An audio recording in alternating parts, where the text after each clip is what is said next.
Assalamualaikum warahmatullahi wabarakatuh. Perkenalkan, nama saya Nuni Rahmawati dengan NPM 2022015002336. Di sini saya akan membahas tentang evaluasi program layanan BK.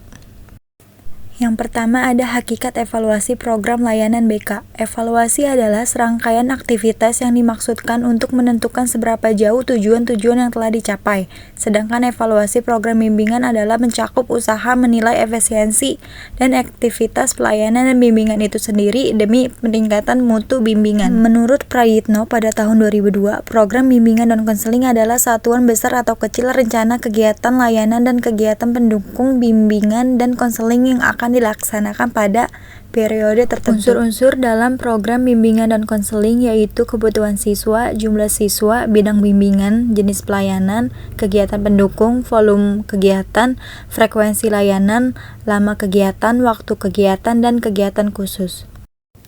Yang kedua, tujuan evaluasi program layanan BK. Secara umum, penyelenggaraan evaluasi pelaksanaan program BK bertujuan untuk mengetahui kemajuan evaluasi pelaksanaan program BK atau subjek yang memanfaatkan pelayanan dari BK untuk mengetahui tingkat efisiensi dan efektivitas strategi pelaksanaan program BK yang telah dilaksanakan dalam kurun waktu tertentu.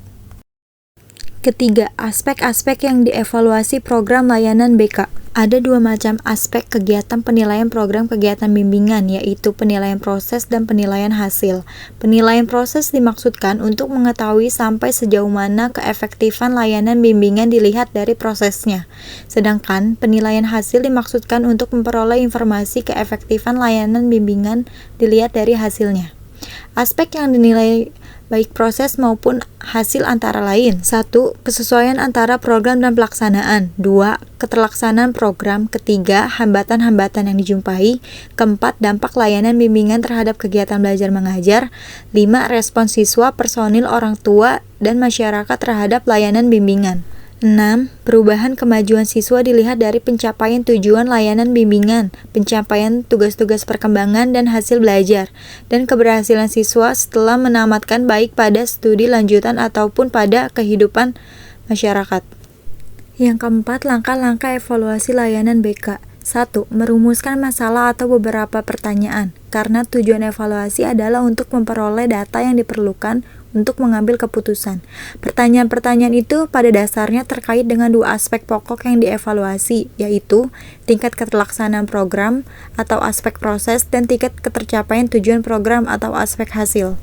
Yang kedua, mengembangkan atau menyusun instrumen pengumpulan data. Instrumen itu diantaranya inventory, angket, pedoman wawancara, pedoman observasi, dan studi dokumentasi. Ketiga, mengumpulkan dan menganalisis data, yaitu menelaah tentang program apa saja yang telah dan belum dilaksanakan, serta tujuan mana saja yang telah dan belum tercapai. Yang keempat, melakukan tindak lanjut atau follow up. Kegiatan ini dapat meliputi dua kegiatan, yaitu memperbaiki hal-hal yang dipandang lemah, kurang tepat atau kurang relevan dengan tujuan yang ingin dicapai. Mengembangkan program dengan cara merubah atau menambahkan beberapa hal yang dipandang dapat meningkatkan kualitas atau efektivitas program. Jadi, kesimpulannya adalah evaluasi program bimbingan adalah upaya dalam meningkatkan mutu program bimbingan melalui penilaian efisiensi dan efektivitas pelayanan bimbingan itu sendiri, dan membantu menentukan keputusan tentang program konseling yang akan dilakukan.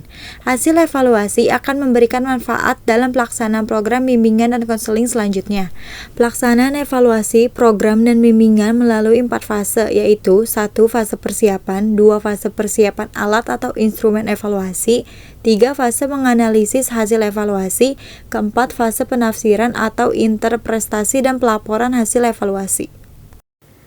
Sekian pemaparan materi yang telah saya sampaikan, kurang lebihnya mohon maaf. Terima kasih.